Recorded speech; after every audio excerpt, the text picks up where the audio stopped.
수원시의 오래된 고민 다음 이야기인데요. 군공항 이전 문제입니다.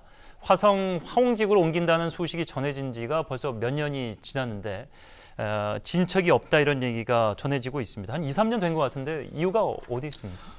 지자체 간 갈등 때문에 그렇다고 볼 수가 있습니다. 수원하고 화성시 간의 이해 관계가 충돌하기 때문에 할 수가 있는데요. 예. 수원 화성 군공항에서 전투기가 이착륙하면서 소음이 굉장하거든요.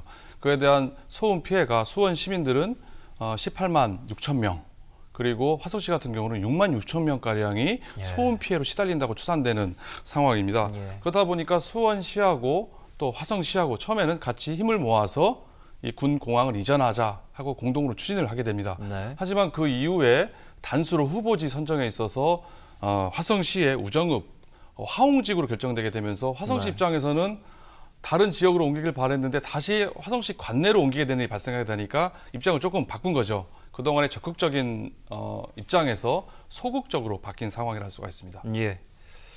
자, 그런데 이제 소음 문제를 얘기해 주셨는데 그렇다면 화홍직으로 이전하면은 이곳에는 비슷한 피해가 없을 것인가?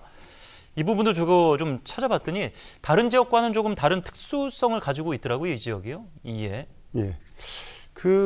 아무래도 군공항이 이전하게 되면은 그쪽에 이제 갯벌의 일부 훼손들 이런 것들은 있을 수밖에 없는 거죠. 근데 이미 이제 간척이 돼 있는 지역도 있는 거죠, 이 지역이? 예. 그러니까 거기가 어떻게 보면은 천혜 자연자원이라고 보기보다는 그 바다를 매립해서 간척한 부분이기 때문에 인공적 요소도 있는 거죠. 예. 대규모 간척지 그리고 주민이 적어서 주변에 이제 소음 안충지를 둘 수 있는 여건이 있다. 그래서 굉장히 유리한 지구다라는 평은 현재 받고 있고 그래서 가능성을 점치고 있는 것 같습니다. 군소음법이라는 것이 최근에 쟁점이 됐었죠. 수원 화성 주민들에게 이제 피해 보상금을 사안에 따라서 이제 지급하고 있는데 군소음법 통과가 이 지역 이전에도 어느 정도 영향이 있겠습니까? 일정 부분 영향을 미칠 수 있다라고 생각이 됩니다. 지난 10월 달에 국회 본회의에서 군소음법이 통과를 했는데요. 앞으로 이 법이 통과되면서 소송을 하지 않고도 소음 피해로 입은 주민들이 보상을 받을 수 있는 법적 근거가 생기게 된 셈입니다.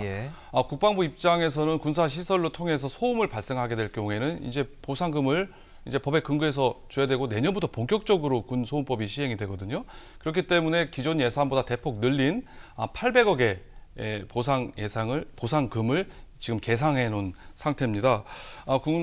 국방부 입장에서는 매년 눈덩이처럼 늘어나는 이런 보상금을 줄이기 위해서라도 군공항 이전 문제를 신속하게 처리할 수밖에 없을 것 같고요.